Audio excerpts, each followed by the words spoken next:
पत्रकारों के पेंशन पर तो मेरा है ही, उसके सुरक्षा को लेकर मैं गंभीर हूँ। पत्रकारों की सुरक्षा और पत्रकार की जब हत्या होती है तो सरकार कम से कम पत्रकार के परिवार को एक नौकरी और 20 लाख रुपया की घोषणा है किसी भी कीमत, क्योंकि जो छोटे पत्रकार होते हैं, दैनिक पत्रकार, दैनिक भत्ता वाले, उससे ज़्यादा गरीब कोई नहीं होता। ये ब्यूरोक्रेट्स तो है नहीं, बिल्कुल। ये जो बड़ा बड़ा जो चैनल चलाने वाले और अखबार चलाने वाले मालिक तो है नहीं। वो किसी तरह पत्रकार जिंदगी जीता है, रात में 3 बजे 4 बजे बारिश में धूप में निकल करके और दुनिया को अपने कलमों से अपनी बात रखता है, दुनिया देखती है। और जब वो सुरक्षित ना हो तो निश्चित रूप से मैं समझता हूँ कि हम लोगों को पत्रकार सुरक्षा कानून के साथ उनके परिवार की नौकरी और उस परिवार को मुआवजा के लिए हम लोग को एक कानून बनाना चाहिए। और मैं समझता हूं कि इसका मैं डिमांड करूं। ये रास्ते सारे बंद, तो इन मुद्दों को लेकर के 22 तारीख को हम लोग गवर्नर हाउस मार्च करने जा रहे हैं 11 बजे। जिस तरह से गठबंधन की सरकार बनी है सर, जेडीयू और राजद की, सर तो कहीं न कहीं अपराध सर चरम पर। आप हमको एक बात बताइए, कैसी बात आप कर रहे हो यार? गोकुल की हत्या कब हुई है? और इसके पहले हम जितने मर्डर में आए बीजेपी की सरकार में, मधुबनी कोर्ट में अभी जो है वहाँ पर गोलीबारी हुई। सर आप हमको एक बात बताओ ना, आरा में जब गोलीबारी हुई थी तो बीजेपी की सरकार नहीं थी? जी सर, जी सर। अभी की सरकार के बारे में सर सवाल अपराध और अपराधियों को मिटा देने का सवाल उठता है। पंकज महतो की हत्या जिंदा जला दिया, ऑनर के लिए। जो छोटू की हत्या हुई थी उसी तरह पंकज महतो की हत्या हुई। उसी तरीके से लगातार हम मर्डर में, कल रात हम आए मुजफ्फरपुर से, परसों हम समस्तीपुर थे, कल हम एक बच्ची को पटना में गोली मार दी गई, इलाज के लिए पैसे नहीं थे तो जाके उसके 25,000 रुपया देके इलाज शुरू करवा। तो अपराध और अपराधियों को संरक्षण कौन देता है? यही नेता और सोसाइटी ना। जाति के आधार पर अपराधियों को समाज संरक्षण देती है। नेता का नेक्सस है कि पहाड़ माफिया, बालू माफिया, ये शराब माफिया, जमीन माफिया इस इलाके में।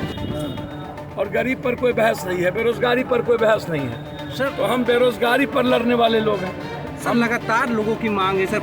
मौजूद रहे पप्पू यादव सर, किस लिए आए कराया? भैया हम आते क्यों? जब इंसानियत होती, जब मानवता पर हमला होता है, जब संविधान और लोकतंत्र मृतप्राय होने लगती है,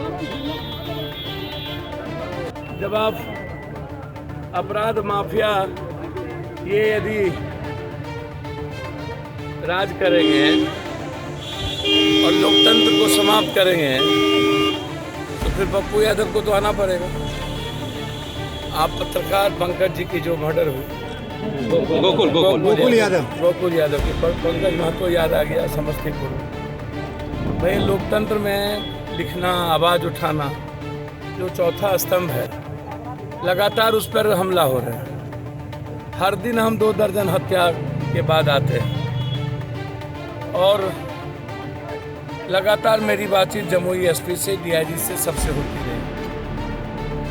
मैं देखूंगा कि ऐसे एसपीडी ट्रायल हो। जो सबसे गरीब इलाका है जमुई, बिहार में इससे ज़्यादा गरीब आपको इलाका नहीं मिलेगा। सबसे ज़्यादा निरक्षर, सबसे ज़्यादा बेरोजगारी जमुई। यहाँ से लाखों मजदूर बाहर जाते हैं, रोटी के लिए तरस जाता हो, और वहाँ भी फ्रीडम ख़त्म हो जाए समतुल्ला जैसे जगहों पर, जहाँ हम सांस लेने आते हो, जीवन जीने आते हो, और वहाँ भी ज़िंदगी पर हमला हो, तब तो पप्पू यादव को आना पड़ेगा।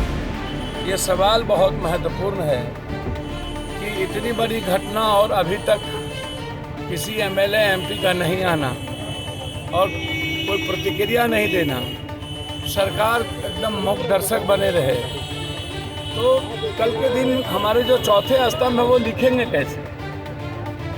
उनकी परिस्थितियाँ क्या हो? इसीलिए 22 तारीख को हम लोगों ने गवर्नर हाउस मार्च रखा है इन सारे मुद्दों को लेकर। महंगाई, जीएसटी, बेरोजगारी और अपराध, इसमें गोकुल यादव भी एक बड़ा मुद्दा है। और लगातार जमुई में हत्या, लगातार कोई ना कोई बड़ी घटना।